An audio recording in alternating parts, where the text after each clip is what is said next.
I wanted to interview Arriyonna Allen outside of the station, out in the community.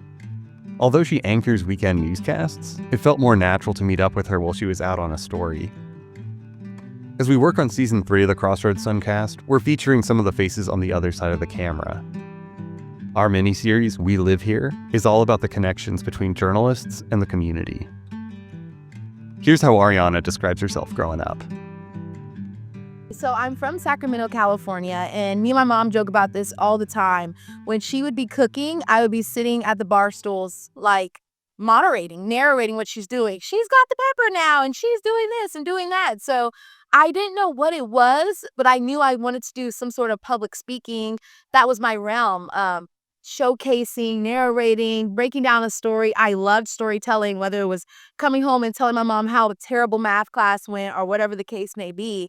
That's what I love to do, storytelling. So once I found out that, hey, I have this public speaking, and then once I got into broadcast journalism at high school, I was like, oh, this is exactly what it is. So definitely since day one, though I didn't know what it was, I knew what I wanted to do. You didn't know it was journalism was the box that it would fit into? Exactly. I knew I had all these tools. It was just like, what am I making with them? What am I doing? I had everything laid out in front of me. I had the support from my family. I had the charisma, the gift of gab. I talk so much, too much sometimes, but I had it, but I just didn't know how to use it just yet. So that's where that came from. And so I guess it's fair to say I've always wanted to do journalism.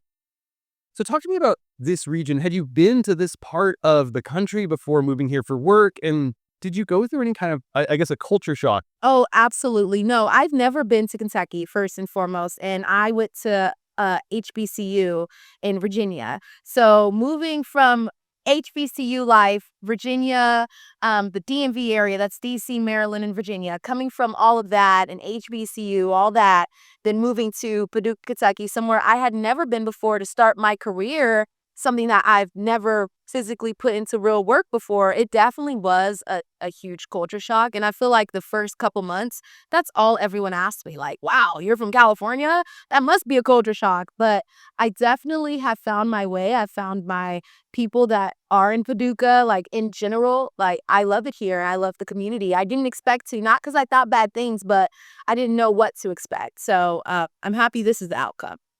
Yeah, I mean, we've been out on stories together, right? And people are constantly stopping you on the street everywhere we go, right? Like people know you. A lot of folks know you around here.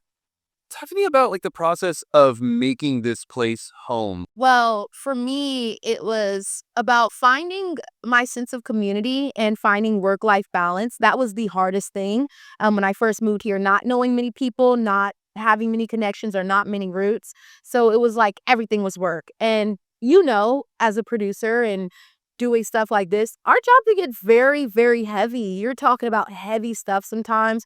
You can go from tornado damage to something a little softer like Humane Society needing more people adopting animals. It's such a switch every single day. So going home and taking that with you and continuously working on that stuff, it gets a little hard. So for me, it was about making friends. And once I met my best friend and we started a dance team together, we just started really getting out in the community. I started going to little small local events and meeting people. And at the beginning, no one recognized me. No one knew who I was. So it was a little easier to make friends and talk to people. But once I kind of transitioned and got my feet more wet in this journalism world, it definitely became bigger. And I found that home in Paducah. I asked Arriyonna about the stories that have meant the most to her over the course of her time at Local 6. It was something about Mercy Health needing more hospice workers. And we met this couple. And they both had COPD and they were in hospice together. And it not only was a story for me to say, hey, these are the type of people that need our help in our community. And I don't want to get emotional, but it also was hospice is not just I'm out the door right now.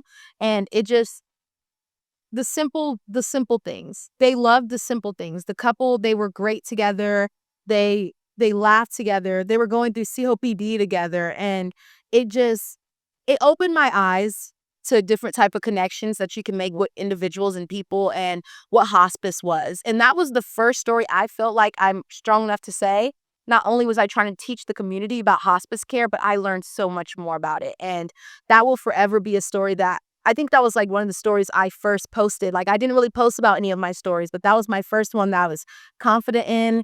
And I loved the people that I met while doing that story, from their hospice nurse to the couple themselves to the person who set it up. That was an amazing story, and that was an amazing experience. And I never thought I'd get that from my stories. And it definitely changed the way I conduct interviews. It changed the way that I did journalism and thought about journalism. And I definitely learned a lot from that story.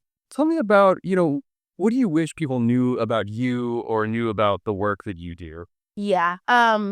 Definitely. I feel like sometimes I could do some of those harder pieces where I'm going after whoever the case may be, whether it's political officials, school boards, or whatever.